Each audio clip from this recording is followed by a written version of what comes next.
अस्सलाम वालेकुम नाजरीन, आज हम आपको एक ऐसे मुल्क की सैर करवाने वाले हैं जो दुनिया के छोटे ममालिक में शुमार होता है, लेकिन इस मुल्क को अशराफिया की सरजमीन भी कहा जाता है। मोनाको, जिसे सरकारी तौर पर मोनाको की प्रिंसिपलिटी के नाम से जाना जाता है, मगरबी यूरोप में फ्रांसीसी हदूद पर वाक़या एक छोटी खुदमुख्तार शहरी रियासत है। मोनाको को खरबपति लोगों की सरजमीन भी कहा जाता है, जहां आज भी दुनिया के 41 अमीर तरीन लोग आबाद हैं। ये मुल्क जुए के अड्डों और अय्याशी के शौकीन लोगों को अपनी तरफ राग़िब करता है। ये दुनिया के सबसे छोटे ममालिक में से एक है जो सिर्फ 2 मुरब्बा किलोमीटर के रकबे पर मुहीत है। इसके साइज के बावजूद मोनाको की एक भरपूर और दिलचस्प तारीख है जो कई सदियों पर मुहीत है। वो इलाका जहां मोनाको वाक़या है, इसे कदीम इतालवी लोगों ने आबाद किया। इसके बाद फोनीशियन और यूनानियों ने। यह खित्ता दूसरी सदी क़िबल मसीह में रोमन के कंट्रोल में आया और इसके खात्मे तक रूमी सल्तनत का हिस्सा रहा। 13वीं सदी में जनेवा के रईस फ्रांकोइस ग्रिमाल्डी ने जमहूरिया जनेवा से मोनाको के किले पर कब्जा कर लिया और हाउस ऑफ ग्रिमाल्डी को हुक्मरान खानदान के तौर पर कायम किया। ग्रिमाल्डिस को दीगर ताकतों की तरफ से मुतअद्दिद चैलेंजों और हुक्मरानी के अदवार का सामना करना पड़ा, लेकिन वो मोनाको पर अपनी आज़ादी और कंट्रोल बरकरार रखने में कामयाब रहे। सदियों के दौरान मोनाको को मुख्तलिफ जद्दोजहद और तनाज़ात का सामना करना पड़ा। इसने हस्पानवी, फ्रांसीसी और सार्डिनियों के हमलों को बर्दाश्त किया। 18वीं सदी के आखिर में मोनाको पर फ्रांसीसी इनकलाबी कुव्वतों ने कब्जा कर लिया और फ्रांस से इल्हाक कर लिया। इसने 1814 में मुख्तसर तौर पर अपनी दोबारा आज़ादी हासिल की, लेकिन इसे दोबारा 1815 में सार्डिनिया की बादशाही में शामिल कर लिया गया। शहजादा चार्ल्स सोम का दौरे हुकूमत 1861 में मोनाको सल्तनत सार्डिनिया का मुहाफिज बन गया। प्रिंस चार्ल्स सोम, जिन्होंने 1856 से 1889 तक हुकूमत की और मोनाको में अहम तब्दीलियों और इस्लाहात का आगाज किया। इसने मुल्क का बुनियादी ढांचा तैयार किया, सियाहत को राग़िब किया और मोनाको को यूरोपी अशराफिया के लिए एक मकबूल मकाम में तब्दील किया। 1856 में चार्ल्स सोम ने मोनाको में पहला कसिनो कायम किया, जिसने मुल्क के मुस्तकबिल की तश्कील में अहम किरदार अदा किया। मोंटी कार्लो कसिनो, जो 19वीं सदी के आखिर में बनाया गया था, ग्लैमर और ऐशो इशरत की अलामत बन गया और ये मोनाको की मईशत और इमेज की नुमायां खुसूसियत है।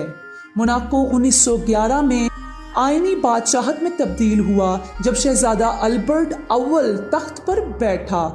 इनके बेटे शहजादा लुइस दोम ने जदीद कारी की कोशिशों को जारी रखा और मोनाको में सकाफत, फनून और खेलों को फरोग देने पर तवज्जो दी।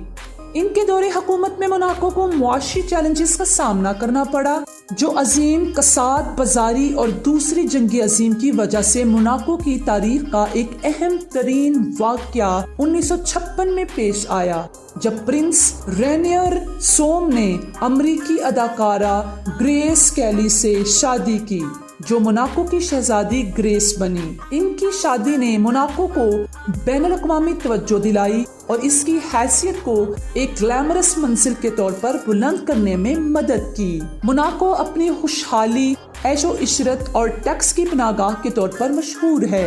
यहाँ एक आईनी बादशाहत है जिसमें प्रिंस अल्बर्ट दोम बतौर हुक्मरान बादशाह हैं। मोनाको के परचम के रंग सुर्ख और सफेद तारीखी अहमियत के हामिल हैं और इनका ताल्लुक मोनाको के शाही खानदान के हुक्मरान हाउस ऑफ ग्रिमाल्डी से है। सुर्ख और सफेद का इस्तेमाल सदियों से ग्रिमाल्डस के कोट ऑफ आर्म्स और हेराल्ड्री में होता रहा है। मोनाको का झंडा बाज़ाब्ता तौर पर 4 अप्रैल 1881 को अपनाया गया था और इसके बाद से अब तक इसमें कोई तब्दीली नहीं हुई। मोनाको की एक इंतहाई तरक्की याफ्ता और मतनू मईशत है, जो बुनियादी तौर पर मालियात, सियाहत और रियल इस्टेट से चलती है। मोनाको में एक अच्छी तरह से कायम मालियाती शोबा है जो इसकी मईशत में एक अहम किरदार अदा करता है। ملک کو ٹیکس کی پناہ گاہ کے طور پر جانا جاتا ہے، جو کہ زیادہ مالیت کے حامل افراد کو اپنی طرف متوجہ کرتا ہے، جو ٹیکس کے لیے سازگار حالات کے خواہاں ہیں۔ موناکو میں ایک مضبوط بینکنگ سیکٹر ہے جو مالیاتی خدمات کے ایک رینج پیش کرتا ہے، بشمول نجی بینکنگ، دولت کا نظام اور اثاثوں کا تحفظ۔ اگر آسان لفظوں میں کہا جائے تو یہ ملک لوٹے ہوئے کالے پیسوں کو وائٹ کرنے میں مدد کرتا ہے اور آپ کو قانونی دستاویزات بھی فراہم کرتا ہے۔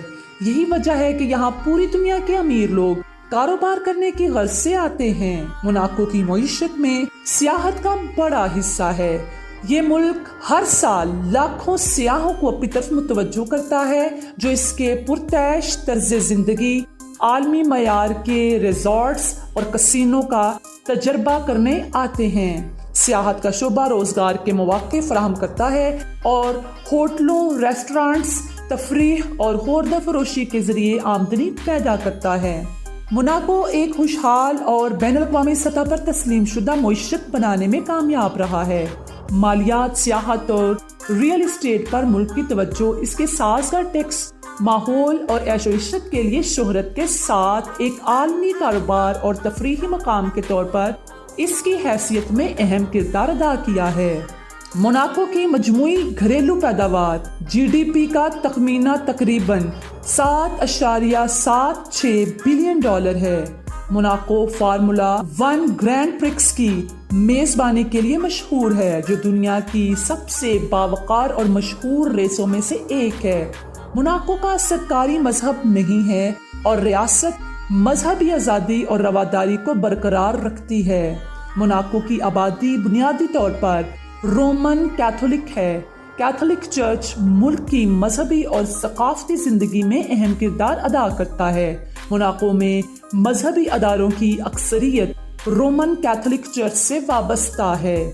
موناکو بہت سے دوسرے ممالک کے مقابلے میں نسبتاً کم جرائم کی شرح کے لیے جانا جاتا ہے۔ پرنسپلٹی سیکیورٹی اور عوامی تحفظ کو برقرار رکھنے پر بہت زیادہ زور دیتی ہے۔ ایک چھوٹی آبادی اور مؤثر قانون نافذ کرنے والے اداروں کا مجموعہ عام طور پر محفوظ ماحول میں حصہ ڈالتا ہے۔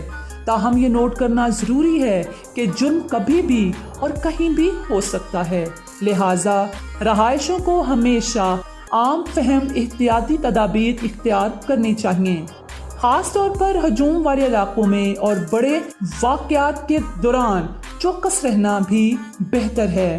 موناکو کی اپنی آزاد فوج نہیں ہے۔ موناکو کا دفاع اور سلامتی بنیادی طور پر فرانس کی طرف سے فراہم کی جاتی ہے۔ موناکو یورپی یونین کا رکن نہیں ہے، تاہم یہ 2002 میں یورپی یونین کے ساتھ دستخط کیے گئے ایسوسی ایشن کے معاہدے کے ذریعے یورپی یونین کے ساتھ ایک خاص تعلق برقرار رکھتا ہے۔ یہ معاہدہ موناکو کو یورپی یونین کی بعض پالیسیوں اور پروگراموں میں حصہ لینے کی اجازت دیتا ہے، بنیادی طور پر تجارت، کسٹم اور ماحولیات کے شعبوں میں۔ موناکو کی آبادی تقریباً 38,300 افراد پر مشتمل ہے۔ موناکو اپنی چھوٹی آبادی کے لیے جانا جاتا ہے، جو اسے دنیا کے سب سے کم آبادی والے ممالک میں سے ایک بناتا ہے۔ موناکو میں ایک اچھا ترقی یافتہ تعلیمی نظام ہے جو اپنے باشندوں کو معیاری تعلیم فراہم کرتا ہے۔ موناکو میں 6 سے 16 سال کی عمر کے بچوں کے لیے تعلیم لازمی ہے۔ اس میں ابتدائی اور ثانوی تعلیم دونوں شامل ہیں۔ اگر آپ پاکستان سے موناکو کا سفر کرنا چاہتے ہیں تو آپ کے پاس فرانس کا ویزا ہونا ضروری ہے، کیونکہ اس ملک میں کوئی بھی ایئرپورٹ نہیں ہے، لہٰذا آپ فرانس کی طرف سے اگر داخل ہوں تو آپ کے پاسپورٹ پر ویزا سٹیمپ لگائی جاتی ہے۔ ناظرین، امید ہے آپ کو یہ ویڈیو بہت پسند آئی ہوگی۔ مزید ایسی ویڈیوز دیکھنے کے لیے ہمارے چینل کو سبسکرائب ضرور کیجیے گا اور کمنٹ باکس میں پاکستان زندہ باد لکھنا نہ بھولیے گا۔ اپنی میزبان اقصیٰ مدثر کو دیجیے اجازت۔ اللہ نگہبان۔